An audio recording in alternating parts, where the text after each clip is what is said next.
क्या आपको लाइफ में जीत हासिल करनी है? हेलो दोस्तों, मैं आरती चौधरी आपका भगीरथ ऑडियो हब चैनल में स्वागत करती हूँ। तो दोस्तों, आज मैं आपको बताऊंगी you can and you will book की समरी। इस बुक में 8 प्रिंसिपल्स हैं जो आपके भीतर के विजेता को बाहर निकालने में मदद करेंगे।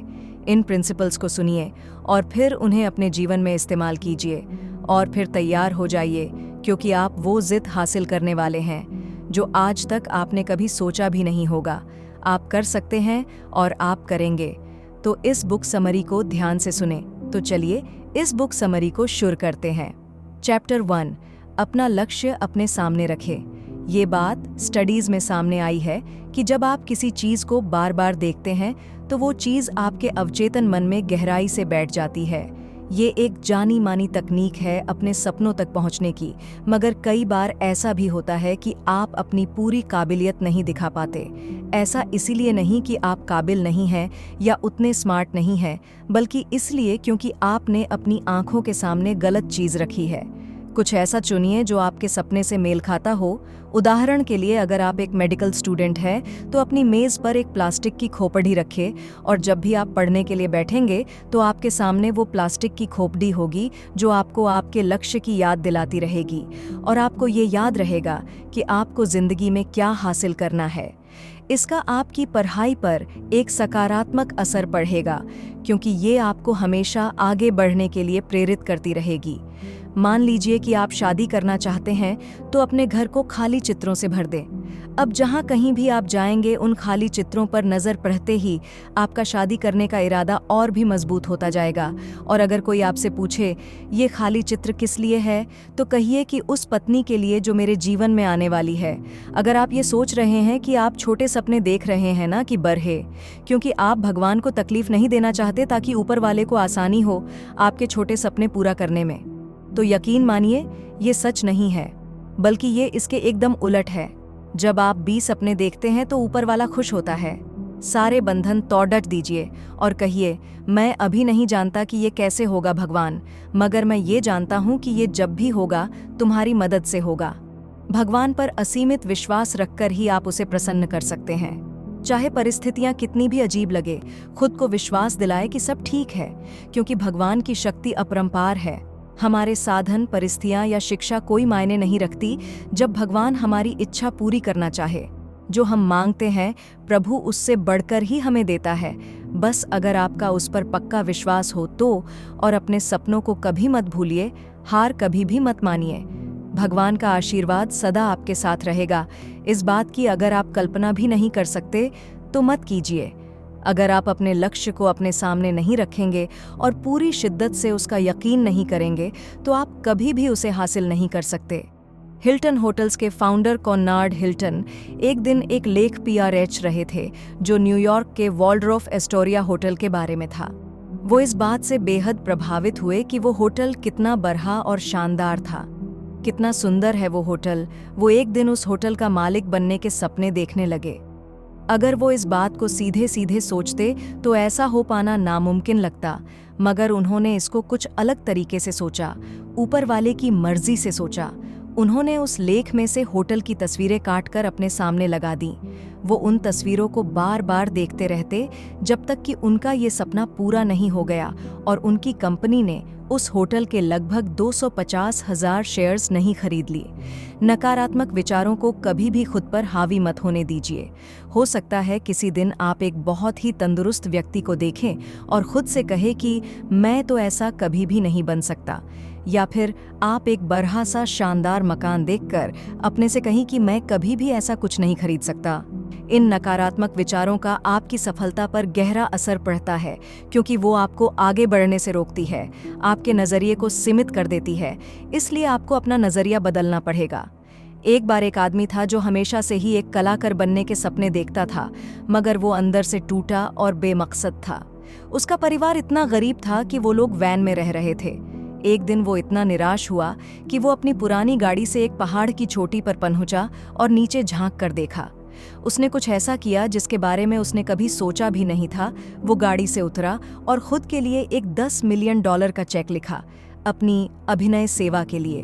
12 साल बाद वो नौजवान जिम कैरी अपनी हर फिल्म के लिए 15 से 25 मिलियन डॉलर के लगभग पैसा कमा रहा था। चैप्टर 2, अपनी रेस खुद दौड़ो।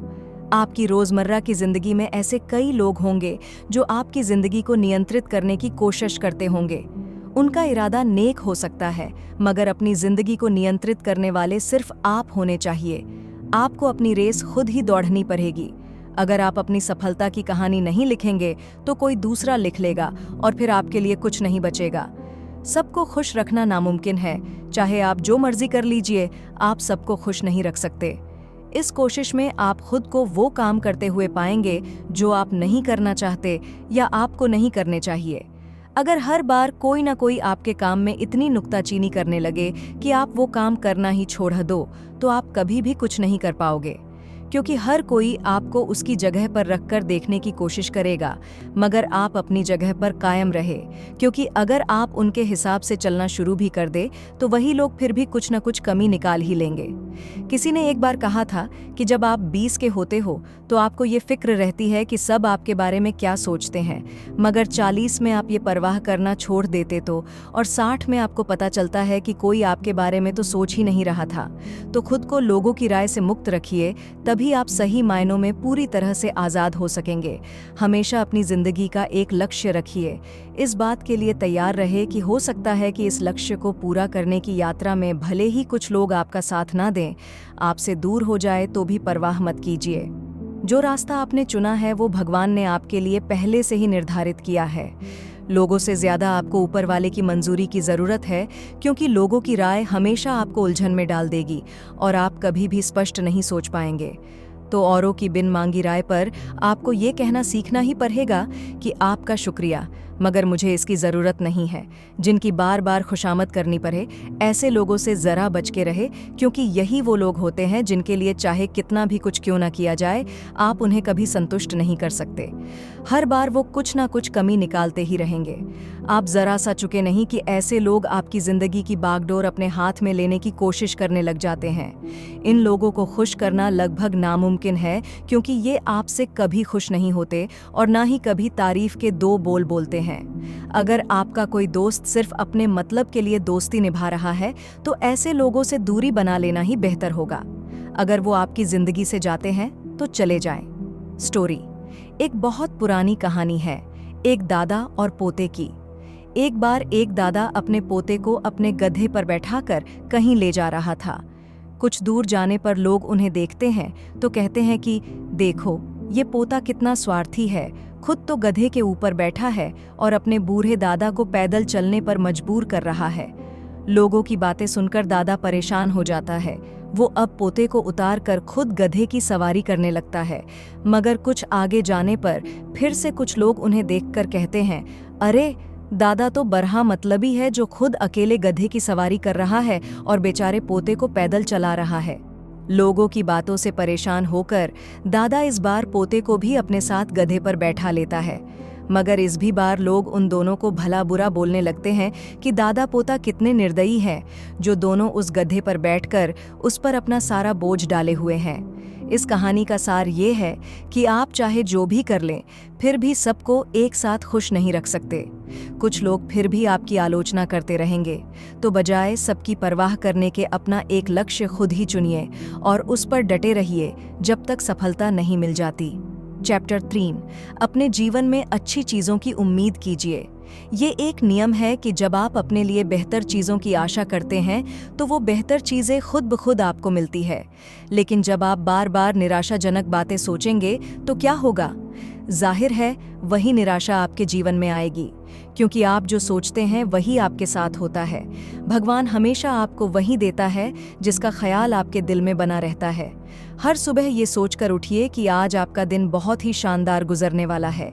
इस सोच के साथ दिन की शुरुआत करेंगे तो पाएंगे कि जो आपने सोचा था वही आपको मिल रहा है। अगर आप किसी परीक्षा के लिए जा रहे हैं तो उम्मीद कीजिए कि आप उसमें बहुत अच्छा करने वाले हैं। ऐसा सोचने से न सिर्फ आपका हौसला बढ़ेगा, बल्कि आप में एक नए उत्साह का संचार भी होगा जो आज से पहले कभी नहीं था। कुछ लोग हमेशा ही निराशा से घिरे रहते हैं। वे अपने बारे में कभी कुछ अच्छा सोच ही नहीं पाते। मैं कभी वजन कम नहीं कर सकता, उस पार्टी में मुझे कोई पसंद नहीं करेगा, मुझे कभी किसी का सच्चा प्यार नहीं मिल सकता। ऐसे लोगों को लगता है कि उनके ऐसा सोचने से काम आसान हो जाएगा, क्योंकि अगर उनके साथ कुछ अच्छा नहीं हुआ तो वो बोलेंगे, देखा, मैंने तो पहले ही कहा था। और अगर कुछ अच्छा हो गया तो वे बहुत हैरान रह जाएंगे कि आखिर उनके साथ ये कैसे हो गया। हालांकि निराशावादी लोगों के साथ कभी कुछ अच्छा नहीं होता। अब अगर आशा करने के बावजूद आपके साथ ऐसा नहीं हुआ जो आप चाहते थे, तो भी निराश ना हो। फिर से कोशिश कीजिए और तब तक करते रहिए जब तक सफलता आपके हाथ नहीं लग जाती। ज़रूरत है तो बस यही कि हर उस बाधा को अपने रास्ते से हटा दीजिए जो आपको आपकी मंजिल तक पहुंचने से रोक रही है। अनेक अध्ययनों से स्टडीज़ ये सामने आया है कि आशावादी और निराशावादी विचार दोनों हमारे दिमाग के दो अलग-अलग हिस्सों की देन है। आशावादी विचारों की तुलना में निराशावादी विचारों को प्रोसेस होने में ज़्यादा वक्त लगता है, और शायद यही वजह है कि निराशावादी विचार हमारे दिमाग में लंबे समय तक रहते हैं। उदाहरण के लिए, आप इस बात को कभी भूल नहीं पाएंगे कि आप परीक्षा में फेल हुए थे, बजाय इसके कि कभी आप पास भी हुए होंगे। इस तरह नकारात्मक विचारों का हमारे दिमाग में गहरा असर रहता है। किसी ने आपके लिए कभी कुछ ऐसा किया था जिससे आपके दिल को बेहद खुशी हुई। ये बात आपको अचानक एक दिन अपने काम के दौरान याद आती है। उस घटना को याद करके आप मुस्कुरा उठते हैं और एक बार फिर से उसे अपने ज़हन में उस पूरी घटना का चित्रण करने लगते हैं। आप दुगने जोश से भरकर अपने काम में जुट जाते हैं क्योंकि आपका मूड अच्छा हो गया। तो देखा आपने कि कैसे ये आशावादी विचार आपको और भी बेहतर करने के लिए प्रेरित करते हैं, और ये भी मुमकिन है कि बीते हुई कड़वी यादें आपको और भी उदास कर दें, और फिर होगा ये कि उसका असर आपकी क्षमता और काबिलियत पर पड़ेगा। अपने दिमाग को आप एक टीवी सेट की तरह समझिए जिसमें बहुत से चैनल हैं। कुछ चैनल आपकी मधुर यादों से जुड़े हैं तो कुछ कड़वी यादों से। अब इस टीवी का रिमोट अपने हाथ में रखिए। जो यादें आपको खुशी और उत्साह से भर देती है, केवल उन्हीं यादों का चैनल अपने दिमाग में चलने दे। इन मीठी यादों को बार बार याद कीजिए, ठीक वैसे ही जैसे आप सिनेमा हॉल में मज़े से बैठकर पॉपकॉर्न और सोडा के साथ अपनी मनपसंद फिल्म देखते हैं। वो वक्त याद कीजिए जब आपको लगता था कि आपके साथ सब कुछ गलत ही गलत हो रहा है, और फिर उसके कुछ दिनों बाद या महीनों बाद या कहिए साल भर बाद ही अचानक आपकी स्थिति में सुधार होने लगता है। आप ये सोचकर हैरान हो जाते हैं कि किस तरह से ऊपर वाले ने आपके लिए कठिन स्थिति में भी रास्ता ढूंढ ही निकाला है। याद कीजिए ऐसे कई निराशा भरे पल जब आप खुद से ही ये कहते हैं, मैं कभी भी इस मुसीबत से नहीं निकल पाऊंगा। आप बस इसी दुख में रहते हैं और फिर आप उस मुश्किल हालात को ऐसे पार कर लेते हैं जैसे कि वो कोई बड़ी बात थी ही नहीं। आकर्षक व्यक्तित्व वाली रचेल स्मिथ नाम की महिला उस कार्य के लिए समर्पित थी जो विकासशील देशों के बच्चों की भलाई से संबंधित था। ये साल 2007 की बात है जब उन्होंने मिस यूनिवर्स प्रतियोगिता में भाग लिया था।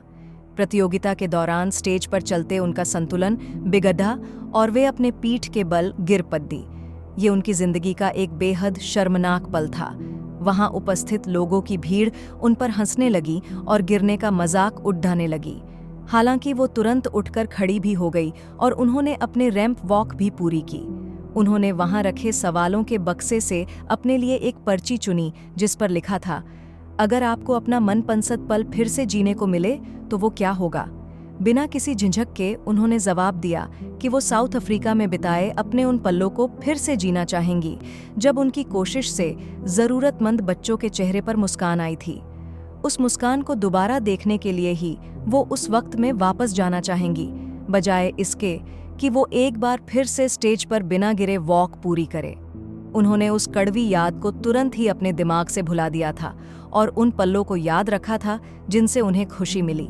चैप्टर 4, हमेशा एक सकारात्मक पॉजिटिव सोच रखें। एक विजेता की सबसे बड़ी खूबी होती है उसकी सकारात्मक सोच। ऐसे लोग जब सुबह उठते हैं तो उम्मीद से भरे एक खुशनुमा दिन की कल्पना करते हैं। अपने हर सफल कार्य के पीछे ऊपर वाले का शुक्रिया अदा करना नहीं भूलते ऐसे लोग, और उनका यही आशावादी रवैया उनके हर दिन को बेहतर बनाता है।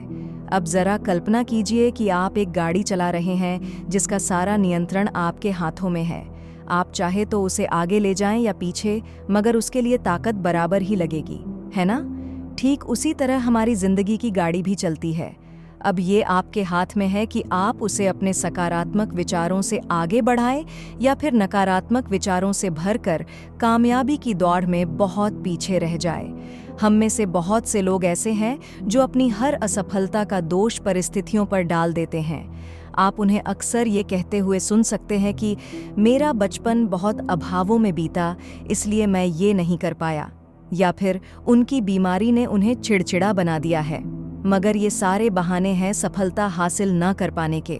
आपको ऐसे कई लोगों के उदाहरण मिल जाएंगे जिन्होंने गरीबी और अभावों में पैदा होकर भी अपनी सफलता के झंडे गाड़े हैं। आप लोगों के दो समूह लीजिए। उनमें से एक समूह के लोग आशावादी हैं और दूसरा समूह निराशावादी लोगों का है। अब परिस्थिति चाहे जो भी हो, उन दोनों समूह के लोगों के सामने एक जैसी ही चुनौतियां रखें। अब आप जब परिणाम देखेंगे तो हैरान रह जाएंगे। आशावादी लोगों के समूह ने उन चुनौतियों से निपटने का कोई न कोई रास्ता निकाल लिया होगा, मगर निराशावादी अपने स्वभाव के अनुसार यूं ही हाथ पर हाथ धरे बैठे होंगे। तो जाहिर है कि ये सभी बातें आपकी पूर्व निर्धारित सोच का परिणाम है। आप खुश रहेंगे या दुखी, ये निर्भर करता है परिस्थितियों से निपटने की आपकी सोच पर। परिस्थितियां कभी भी मुख्य कारण नहीं होती, कारण बनते हैं हमारे अपने विचार। ये आप पर निर्भर है कि आप अपने दिन की शुरुआत किस तरह करना चाहते हैं। एक व्यक्ति सुबह उठकर कहता है, सुप्रभात, शुक्रिया भगवान आज के दिन के लिए। वही दूसरा व्यक्ति बोलता है, ओह नहीं, सुबह हो गई। अब आप खुद चुनिए कि आप इनमें से कौन सा व्यक्ति बनना चाहते हैं। जो बातें आपके नियंत्रण से बाहर हैं, उन्हें कभी भी अपनी खुशियों या नाखुशी की वजह मत बनने दीजिए, और ना ही इस बात को कि लोग आपके साथ कैसा व्यवहार करते हैं या फिर सरहद पर ट्रैफिक जैसे मामूली बातों पर विचार कीजिए। जो चीज़ें आपके वश में नहीं हैं, उन्हें स्वीकार करना सीख लीजिए। कुछ बातें, परिस्थितियां कभी नहीं बदलती, तो बेहतर है उनके बारे में परेशान होना छोड़ दिया जाए। बेहतर है कि आप पहले से ही सोच लीजिए कि हर हाल में आज आपका दिन बहुत अच्छा गुजरने वाला है। जीतना आपके खून में शामिल है, क्योंकि ऊपर वाले ने आपको जीतने के लिए ही बनाया है, न कि एक मामूली जिंदगी जीने के लिए। अगर भगवान आपको पहले से ही आपकी जीत का रास्ता दिखा दे या वो मौके आपके सामने खोल दे जो आपको कामयाबी तक ले जाए, तो जाहिर है कि आप अपनी जीत के प्रति पूरी तरह आश्वस्त रहेंगे और हर पल उत्साह के साथ बिताएंगे। मगर ये असल जिंदगी में कहाँ होता है? भविष्य में क्या होने वाला है, ये तो कोई भी नहीं जानता, लेकिन फिर भी इस बात पर पूरा यकीन करते हैं कि ऊपर वाले ने आपके लिए कुछ बेहतर ही सोचा होगा। अब अगर इसके बावजूद भी किसी कारण आप मनचाहा प्राप्त नहीं कर पाते, तो भी निराश मत होइए और ये कहना शुरू मत कीजिए कि मुझे तो पहले ही पता था कि कामयाबी मेरे नसीब में नहीं है। बजाय इसके आप ये कहिए, शायद भगवान की कुछ और इच्छा होगी, शायद उसने मेरे लिए कुछ बेहतर सोचा होगा। हमेशा अपने विचारों पर ध्यान दीजिए कि वो किस ओर जा रहे हैं। हार और असफलता के बारे में सोचना आपको हार का मुंह ही दिखाएगा।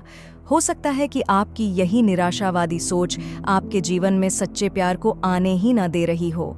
नकारात्मक विचार आपके उत्साह को कम कर देते हैं और आपके भीतर रोगों से लड़ने की क्षमता धीरे धीरे कम होती जाती है, जिससे अनेक रोग आपको घेर लेते हैं। कैंसर के मरीजों के इलाज में एक बहुत महत्वपूर्ण हिस्सा इलाज के प्रति उनका रवैया भी है। उनके इस खतरनाक बीमारी से लड़ने का जज्बा भी कहीं न कहीं उनकी रोग प्रतिरोधक क्षमता को बढ़ाने में मदद करता है। ऐसे लोगों के जीने की संभावना बढ़ जाती है जो कैंसर की घातक बीमारी को हराकर एक स्वस्थ जीवन जीने की कल्पना करते हैं। अगर कोई कैंसर रोगी अपनी बीमारी से घबराकर जीने की आशा ही छोड़ दे, तो उसका प्रभाव जरूर उसके इलाज पर भी पड़ता है। मरने से पहले ही जिंदगी से हार मान लेना समस्या का समाधान नहीं है। एक वैज्ञानिक प्रयोग के लिए डॉक्टर्स ने रोगियों को 2 समूहों में बांट दिया। दोनों समूहों के रोगियों के घुटने जवाब दे चुके थे जिन्हें सर्जरी की जरूरत थी। डॉक्टर्स ने सर्जरी केवल पहले समूह पर की और दूसरे समूह के लोगों को बेहोश करके उनके घुटनों पर कुछ ऐसे कट के निशान लगाए जिनसे उन्हें सर्जरी हो जाने का यकीन हो। करीब 2 साल बाद ये चौंकाने वाली बात सामने आई कि पहले समूह के रोगियों की तरह दूसरे समूह के रोगियों ने भी अपने घुटनों की तकलीफ से निजात पाने की जानकारी दी। हालांकि उनके घुटनों की सर्जरी तो कभी हुई ही नहीं थी और उससे बढ़कर हैरानी की बात ये थी कि जांच करने पर उनके घुटने पहले से बेहतर स्थिति में मिले। और ये सब इसलिए हुआ क्योंकि उन्हें अपने स्वस्थ हो जाने का विश्वास हो गया था। अध्याय 5। अपना बेहतरीन देने की कोशिश करें। एक एवरेज इंसान बनकर रहने के बजाय सबसे बेहतर बनने का प्रयास करें। एक आम इंसान बनकर रहना भूल जाए। आप आम जिंदगी जीने के लिए पैदा नहीं हुए हैं। हमेशा कोशिश करें कि आप अपना बेहतरीन दें। ये जरूरी नहीं कि हर बार अपने मकसद में आप सफल रहे, फिर भी आपको तसल्ली होगी कि आपने बेहतरीन करने की कोशिश की। अगर आपको 1 मील दूर जाना है तो 2 मील चलिए। जो आपसे उम्मीद है उससे बढ़कर कीजिए। इसके लिए आप अपने लक्ष्य को अपने सामने रख सकते हैं और फिर एक सकारात्मक रवैये के साथ अपनी जीत का विश्वास कीजिए। लेकिन जीत की दिशा में ये आपका पहला कदम ही होगा। आपका असली मकसद तो उसके बाद शुरू होगा। उन बातों को अमल में लाए जो आपको मंजिल तक पहुंचने में मदद करेंगी। कोशिश कीजिए अपने रोजाना समय से 10 मिनट पहले उठने की। काम पर 5 मिनट पहले पहुंचिए। 30 मिनट काम करने के बाद काम से थक कर ना बैठे। सफलता और काम में तरक्की हासिल करने का यही एक रास्ता है। आज जिस दौर में हम रह रहे हैं वहाँ प्रतिस्पर्धा इतनी अधिक है कि अगर हम कड़ी मेहनत नहीं करेंगे, नई चीज़ें नहीं सीखेंगे, खुद में सुधार नहीं लाएंगे तो सफलता की इस दौर में बहुत पीछे रह जाएंगे। हर रोज़ सोने से पहले अपने पूरे दिन भर को याद कीजिए। खुद से सवाल करें, क्या मैं साधारण हूँ या कुछ बेहतर करने की कोशिश कर रहा हूँ? कुछ ऐसी जगहों में जहाँ पीने का पानी बिल्कुल भी उपलब्ध नहीं है, वहाँ पर भी लोगों ने उस जगह को बिल्कुल साफ सुथरा बना कर रखा है। ऐसा क्यों? क्योंकि हालात चाहे कैसे भी क्यों ना हो, वे लोग भगवान की दी हुई चीज का पूरा सम्मान कर रहे हैं। ऊपर वाले की दी हुई हर चीज की कद्र करें, फिर चाहे वो आपका पुराना घर ही क्यों ना हो, क्योंकि अगर आप ऐसा नहीं करते हैं तो उससे और ज्यादा की उम्मीद कैसे कर सकते हैं? जरूरी नहीं कि करोड़ों रुपए अपने पुराने घर में खर्च करें या खुद पर। चाहे कम में ही सही, मगर उसका ध्यान रखें। आप चाहे जो भी करें पूरे दिल से करें, जिससे भीड़ में आपकी सबसे अलग पहचान बने। चाहे आपके आसपास कितने ही काबिल लोग क्यों ना हो, उनके जैसा बनने के बजाय अपनी अलग छवि बनाएं। ये कभी ना सोचे कि अगर ये उन्हें नहीं आता तो भला मुझे कैसे आएगा। इतनी मेहनत करें कि सफलता सिर्फ आपके कदम चूमे। अपनी एक आदत बना ले कि आप जो काम भी हाथ में लें उसे बेहतर से बेहतरीन करने की कोशिश करें, फिर चाहे वो काम कितना भी छोटा क्यों ना हो। मान लीजिए किसी स्टोर में गलती से आपसे कुछ सामान नीचे गिर जाता है, तो आपको चाहिए कि खुद उसे साफ करें। ये उम्मीद ना करें कि कोई और आकर उसे साफ कर देगा। जो आपसे गिरा है उसे उठाकर उसकी जगह पर वापस तरीके से रख दीजिए। हर सुबह जब आप उठे तो नहाने के बाद साफ सुथरे कपड़े पहने, अपने बाल संवारे। भगवान को प्रसन्न करने का ये भी एक तरीका है, क्योंकि ऐसा करके आप अपने बनाने वाले के प्रति आभार व्यक्त करते हैं। फिर भले ही आप गरीब हो या अमीर, इससे कोई फर्क नहीं पड़ता। जितना आपसे हो सकता है आप उतने अच्छे दिखने की कोशिश तो कर ही सकते हैं। जब आप कुछ नेक काम करते हैं तो ये सोच के मत कीजिए कि ऐसा करना आपकी मजबूरी है या फिर कोई आपको देख रहा है, बल्कि उसे दिल से चाहते हुए कीजिए। कुछ ऐसे काम जो आपके ना चाहते हुए करने पड़ते हैं, उन्हें भी ये सोचकर कीजिए कि भगवान के नाम पर आप वो कर रहे हैं। यकीन मानिए, एक न एक दिन भगवान आपको इसका इनाम जरूर देगा। झोल, इस किताब के लेखक, पहले एक चर्च में पेस्टर हुआ करते थे। एक दिन जब वो पार्किंग लॉट में अपनी कार पार्क कर रहे थे, तब कार का दरवाजा खोलते वक्त उसमें रखा कचरे का डब्बा नीचे गिर पड़ा। उन्होंने वो डब्बा उठा तो लिया, मगर हवा के कारण सारा का सारा कचरा पार्किंग लॉट में इधर उधर बिखर गया। अब झोल ने सोचा, चूंकि कूड़ा बीनना उनका काम नहीं है और उन्हें देर भी हो रही थी, तो इसे ऐसे ही रहने दिया जाए। मगर तभी उन्हें ऊपर वाले का ध्यान आया और उन्होंने फैसला किया कि वो सारा कचरा बीन कर वापस उस डब्बे में डालेंगे। जब उनका काम खत्म हुआ तो उन्होंने देखा वहां गाड़ी में बैठे एक दंपति झोल को ही देख रहे थे। उन्होंने गाड़ी की खिड़की खोली और झोल को बताया कि वो झोल को चर्च में देख चुके हैं और आज वे झोल को इस स्थिति में देखकर जानने चाहते थे कि आखिर झोल करते क्या है।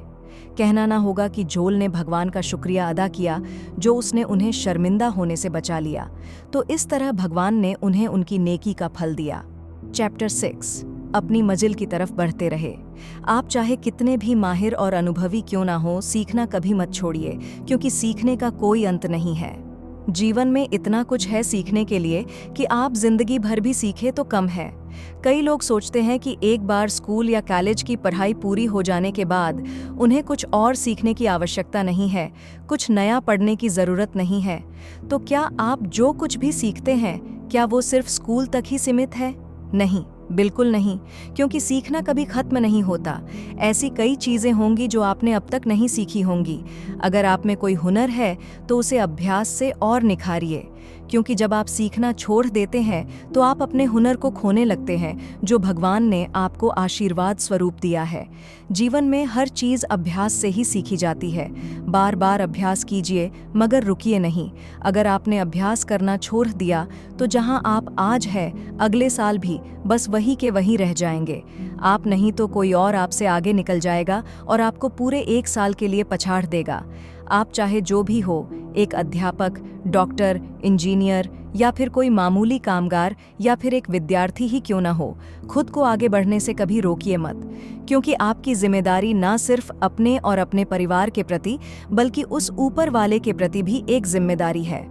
दुनिया तेजी से बदल रही है और आपको इसके साथ कदम मिलाकर चलना ही पड़ेगा। जब भगवान ने अपने बंदे चुने तो उसने उनके सामने कठिन चुनौतियां रखी। वो चुनौतियां थीं सीखने की, ज्ञान अर्जित करने की, न कि यूं ही खाली बैठने की। यही बात हम पर भी लागू होती है कि हम जीवन में कुछ न कुछ सीखते रहे, नया करते हैं, और जिंदगी का भी यही उसूल है। आप हमेशा एक शिशु बनकर नहीं रहते, आप बड़े होते हो। आपके शरीर की बनावट बदलती है और धीरे धीरे वक्त के साथ आपकी दिमागी क्षमता भी बढ़ती जाती है। यदि आप अपने काम से ये सोचकर खुश नहीं हैं कि इससे आपको कुछ सीखने को नहीं मिलेगा, आप वो नौकरी छोड़ने की सोच रहे हो मगर ऐसा कर नहीं पाते हो, तो यकीन मानिए आप जिंदगी में कभी आगे नहीं बढ़ सकते। आप वहीं के वहीं रह जाएंगे। और अगर जॉब नहीं छोड़ सकते तो मत छोड़िए, मगर साथ साथ आप वो कीजिए जो आप करना चाहते हैं। अपनी काबिलियत को निखारिए, बेहतर से बेहतरीन करते जाइए। जिंदगी में नए अनुभवों से गुजारिए। अपना वजन कम करना चाहते हैं तो कीजिए, कुछ भी कीजिए, मगर कोशिश करना मत छोड़िए। आपकी काबिलियत ऊपर वाला जानता है, इसलिए वो आपके सामने नई चुनौतियां भी खड़ी करेगा और तरक्की के नए दरवाजे भी खोलेगा। कभी मत सोचिए कि आप अपना वक्त बर्बाद कर रहे हैं या बस समय गुजार रहे हैं। बस जो भी करे पूरे दिल से करे, और अगर वो करना आपकी मजबूरी है तो भी उसे बेहतर बनाए, क्योंकि आप कभी नहीं जान सकते कि ऊपर वाला आपको कब बेहतर मौके दे दे। दिन के 24 घंटों में से बस 2 घंटे अपने लिए निकालिए। इस वक्त में आप नई चीजें सीखें, अपने हुनर को निखारें। मान लीजिए आप डॉक्टर हैं तो अपने पेशे से संबंधित आलेख पढ़ें, इलाज के अलग अलग तरीकों का अभ्यास करें। खतरे मोल लेने से डरे नहीं, क्योंकि आपके पास खोने के लिए सिर्फ डर है, और अगर सफल हुए तो कामयाबी आपके साथ होगी। याद रखिए, जो खतरे मोल लेता है वही खुद को बेहतर बना सकता है। अब माना आप किसी दफ्तर के कर्मचारी हैं और आप एक लंबी छुट्टी पर जाते हैं। अब अगर आपके ना रहने पर भी दफ्तर का कामकाज सुचारू रूप से चल रहा है तो ये बात बेशक दफ्तर के लिए तो अच्छी है, पर ये आपके लिए बिल्कुल भी अच्छी नहीं होगी। ये एक तरह के खतरे की घंटी है आपके लिए, क्योंकि आपके बिना भी अगर उनका काम चलता है तो उन्हें कभी भी आपको नौकरी से निकालने में हिचकिचाहट नहीं होगी। जब दुनिया को आपके होने ना होने से कोई फर्क नहीं पड़ता तो आप में कोई भी काबिलियत नहीं है। आप कुछ भी ऐसा नहीं कर रहे जिसका असर लोगों पर पड़ता हो। अब अपने आप से पूछे कि आप क्या हो, समस्या का समाधान निकालने वाले या फिर समस्या सुनाने वाले? क्या आप अपने बॉस के पास जाकर उन्हें बस अपनी समस्याएं बताकर चले आते हैं, या फिर आप जाकर उन्हें कोई समस्या बताते हैं और उसका समाधान भी सुझाते हैं? याद रखिए, समस्या का रोना रोने के बजाय हमेशा उसका कोई समाधान ढूंढने की कोशिश करें। जो कुछ भी आप करें उसके लिए एक प्लान दिमाग में सोच कर रखें। सपने देखना अच्छा है, मगर इतना ही काफ़ी नहीं है, उसके लिए मेहनत भी करें। मान लीजिए आप पतला होना चाहते हैं और अपने को 10 किलो कम देखने की आप कल्पना भी करते हैं। मैं पौष्टिक खाना खाऊंगा, हफ्ते में 3 दिन जिम जाऊंगा। सिर्फ ये सोचे नहीं, बल्कि उस जिम में जाना शुरू कर दीजिए, पौष्टिक खाना शुरू कर दीजिए और हर रोज अपनी कल्पना में खुद को सेहतमंद और तंदुरुस्त देखते रहिए। ऊपर वाला हमारे सामने ऐसे कामयाब लोगों का उदाहरण रखता है जिनसे हम कुछ सीख सके, तो उन सुनहरे मौक़ों को हाथ से जाने मत दीजिए, उन्हें लपक लीजिए। अगर आपको समझ नहीं आ रहा तो पूछिए कि ये कैसे होता है। सफल लोगों को अपने जीवन का हीरो बनाइए, उनसे मित्रता बढ़ाइए। पाब्लो कासल्स महान चेलो वादकों में से एक थे। 12 साल की उम्र से ही उन्होंने चेलो बजाना शुरू कर दिया था और इस कला में माहिर बन गए, मगर फिर भी 35 साल की उम्र तक भी उन्होंने इसे सीखना नहीं छोड़ा था। वे हर रोज इसका अभ्यास किया करते थे। अध्याय 7, सेवा करें। यदि आप नाखुश हैं तो कुछ अलग करने का प्रयास करें। हम नाखुश तभी होते हैं जब हमारा सारा ध्यान खुद पर और अपनी ज़रूरतों पर होता है। सिर्फ अपने पर फोकस करने के बजाय दूसरों की ज़रूरतों के बारे में भी सोचना चाहिए। हम सिर्फ लेने के लिए नहीं, बल्कि देने के लिए भी बने हैं। कभी ऐसा भी होता है कि आपका कोई जानने वाला जिसकी सालों से आपसे बात नहीं हुई, एक दिन अचानक फ़ोन पर आपसे मदद मांगता है। तुम्हें तो बस ज़रूरत के वक्त ही मेरी याद आती है, ऐसा कहने के बजाय खुशी से अपने दोस्त की मदद करें। इसे ऊपर वाले की मर्जी समझिए कि आप दूसरों के काम आ रहे हैं। अब अगर भले ही बदले में आपको कुछ न मिले, एक शुक्रिया तक नहीं तो निराश ना हो।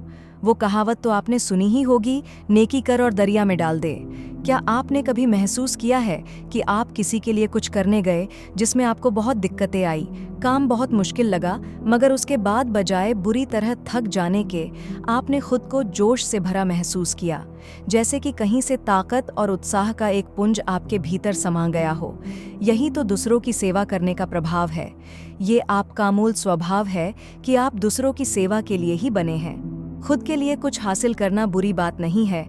अपने लिए बढ़ा घर, ऐशो आराम की चीज़ें खरीदें, मगर साथ ही सेवाभावी बनकर औरों की मदद भी करें। अगर आप थके हुए या उदास हैं तो औरों को कुछ ऐसा बोलिए जो उन्हें अच्छा लगे, उन्हें प्रेरित कीजिए। उन्हें कहिए कि वे बहुत अच्छे लग रहे हैं, या फिर जो उन्होंने किया वो बेहद प्रभावशाली था। उन्हें सराहिए, उन्हें अच्छा लगेगा, लेकिन साथ ही इसका असर आपकी आत्मा पर भी गहरे रूप से पड़ेगा। सेवा करने से मतलब सिर्फ आपके दोस्त या सहयोगी ही नहीं है, बल्कि वो तमाम लोग हैं जो आपकी जिंदगी में शामिल है। जैसे कभी अपनी पत्नी की घर साफ करने में मदद कीजिए, उसके लिए बर्तन साफ कर दीजिए, कपड़े धोकर सुखाइए, बिल भर दीजिए, लॉन की सफाई कर दीजिए। क्योंकि वो आपकी पत्नी है तो आपका फर्ज है उसे सहयोग दीजिए। अगर आप ये सोचते हैं कि घर का काम सिर्फ पत्नी करेगी और इसलिए ही शादी की जाती है, तो आपको पत्नी की नहीं, एक नौकरानी की ज़रूरत है। आप काम के लिए तो किसी को भी पैसे देकर रख सकते हैं, मगर अपनी ज़िंदगी के सुख दुख बांटने के लिए आपको एक जीवन साथी चाहिए। किसी दिन सुबह उससे पहले उठकर उसके लिए नाश्ता बना दीजिए, उसकी तारीफ़ कीजिए कि वो कितनी मेहनत करती है, उसे बताइए कि आप उसे कितना प्यार करते हैं। यकीन मानिए, वो खुशी से झूम उठेगी और बदले में आपको भी ढेर सारी खुशियाँ देगी। गरीबों और बेसहारों की मदद करने वाले लोग भगवान के बहुत प्रिय होते हैं। जब आप किसी अनाथ को भोजन देते हैं तो उसके चेहरे की मुस्कुराहट आप कभी नहीं भूल सकते। अपने दिन की शुरुआत अगर लोगों की मदद से करेंगे तो आपका पूरा दिन सुकून से बीतेगा। आप औरों को खुश करके खुद की परेशानियां भूल जाते हैं। किसी की मदद करने से जो तसल्ली दिल को मिलती है, उसका तो कहना ही क्या। एक बूढ़े दंपति हमेशा दूसरों की मदद को तैयार रहते हैं। एक बार ऐसा ही एक नेक काम करने के बाद वे दंपति साउथ अफ्रीका से लौट रहे थे। जिस जहाज में वे लोग सफ़र कर रहे थे उसमें प्रेसिडेंट टेडी रूजवेल्ट भी थे, जो अफ्रीका में अपने शिकार के दौरे से लौट रहे थे। जब जहाज बंदरगाह में रुका तो वहां लोगों की भीड़ प्रेसिडेंट रूजवेल्ट का स्वागत करने के लिए खड़ी थी। सब उनके लिए नारे लगा रहे थे। इन बूढ़े दंपति को इस बात का बहुत बुरा लगा। वे सोचने लगे कि लोगों की भलाई करने के बाद भी कोई उनकी तारीफ नहीं कर रहा, उनका स्वागत नहीं किया गया। लोग उनके नेक काम को और उन्हें भूल जाएंगे। मगर सच तो ये है कि भले ही लोगों ने उन्हें भुला दिया, मगर भगवान की अदालत में उन्हें कभी भुलाया नहीं जाएगा। उन्हें उनकी नेकी का इनाम ऊपर वाला स्वर्ग में जरूर देगा। चैप्टर 8, पैशनेट रहे। खुद से एक सवाल कीजिए, क्या मैं जीवित हूँ? इस बात का मतलब सिर्फ जिंदा रहने और खाना खाने से नहीं है। इस बात को गहरे से सोचकर देखिए। आपके क्या लक्ष्य है? आपने अब तक क्या हासिल किया? जीवन के प्रति आपका क्या नजरिया है, क्योंकि इन्हीं सब बातों से निर्धारित होगा कि सही अर्थों में जिंदगी के मायने आखिर क्या है। भगवान ने आखिर कुछ सोचकर ही हमें इस धरती पर भेजा है कि हम अपने जीवन में कुछ अर्थपूर्ण करें और तरक्की की राह में आगे बढ़े। अध्ययन से पता चला है कि जोशीले लोग हमेशा बेहतर कार्य करते हैं, औरों की तुलना में उनकी तरक्की भी जल्दी होती है और ज़्यादातर वो खुशहाल जीवन जीते हैं। आपको अपने जीवन में एक जोश की ज़रूरत है जो आगे बढ़ने के लिए बहुत ज़रूरी है। अगर आपके पास बहुत अधिक नहीं है तो भी ऊपर वाले का धन्यवाद करते हुए हर पल को जोश के साथ जिए। आप जिंदा हैं, बिना तकलीफ आपकी सांसें चल रही है, आप चल सकते हैं, देख सकते हैं, सोच सकते हैं और तंदुरुस्त है। तो क्या ये सब काफ़ी नहीं है ऊपर वाले का शुक्रिया अदा करने के लिए? मान लीजिए कि आप कभी सड़क दुर्घटना के शिकार हो जाते हैं। आपकी गाड़ी बुरी तरह पिचककर कबाड़ बन गई, मगर आप बच गए। आपको बस मामूली चोट आई।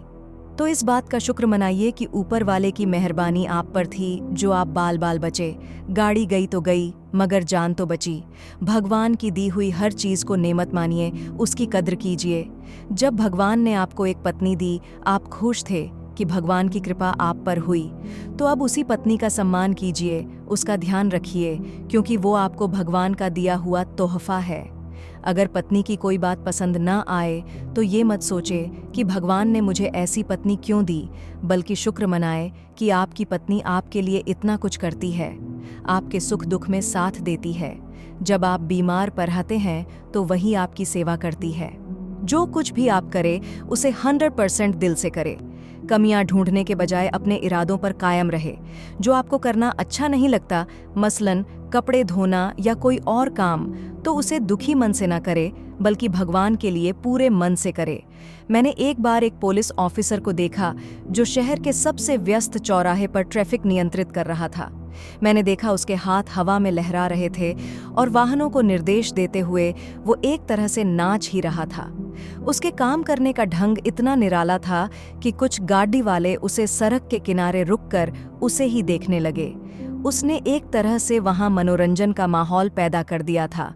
ट्रैफिक नियंत्रण जैसे उबाऊ काम को भी वो दिलचस्प तरीके से कर रहा था। कभी दूसरों जैसा बनने की मत सोचिए, जो आप है उसी में बेहतरी लाइए। इस बात को मानिए कि भगवान ने आपको निराला बनाया है। हो सकता है कि आप में कोई ऐसे खासियत हो जिसके लिए लोग तरसते हैं, और सबसे बड़ी बात, सार्थक करिए, उपयोगी बनिए, क्योंकि कुछ ऐसा करना जिसका कोई उपयोग हो आपको जोशीला बनाए रखेगा। आखिरकार सबको एक दिन इस दुनिया से जाना है, मगर जो लोग अपनी जिंदगी का उपयोग नहीं जानते, जीते जी मर जाते हैं। न तो वो अपना भला कर पाते हैं और ना ही दूसरों के काम आ पाते हैं। जो मौके आपने गंवाए हैं उन्हें भूल जाइए। जिंदगी आपको और कई मौके देगी। आप पीछे देखकर गाड़ी नहीं चला सकते, तो उसी तरह बीते वक्त को याद करते रहने से आप आगे नहीं बढ़ सकते। हम सभी अपने जीवन में कभी न कभी पछतावे और नाकामयाबी के दौर से गुजरते हैं, मगर उन बीती बातों पर धूल डालकर आगे की ओर देखें। एक 40 वर्षीय महिला की ओपन हार्ट सर्जरी हुई। ये एक बहुत ही जटिल प्रक्रिया होती है, फिर भी हर साल 230,000 से भी ज्यादा ओपन हार्ट सर्जरी होती है।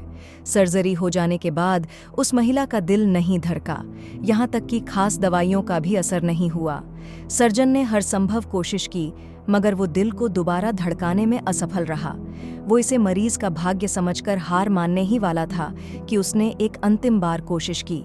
वो उस महिला के कानों में फुसफुसाया, मैं तुम्हारे लिए वो सब कुछ कर चुका हूँ जो मेरे हाथ में था। अब मैं चाहता हूँ कि तुम अपने दिल को धड़कने के लिए बोलो। सर्जन के ऐसा कहते ही अचानक जैसे एक चमत्कार हुआ। महिला के दिल ने धड़कना शुरू कर दिया। ये उस महिला के विश्वास की ही शक्ति थी जिसने उसे दोबारा जीवन दिया। तो दोस्तों, आपको आज की हमारी ये बुक समरी कैसी लगी? नीचे कमेंट करके ज़रूर बताएं और इस बुक समरी को अपने दोस्तों के साथ शेयर ज़रूर करें। धन्यवाद अपने कीमती समय को हमें देने के लिए। अपने जीवन में बढ़ते रहिए और खुश रहिए। Wish you all the very best.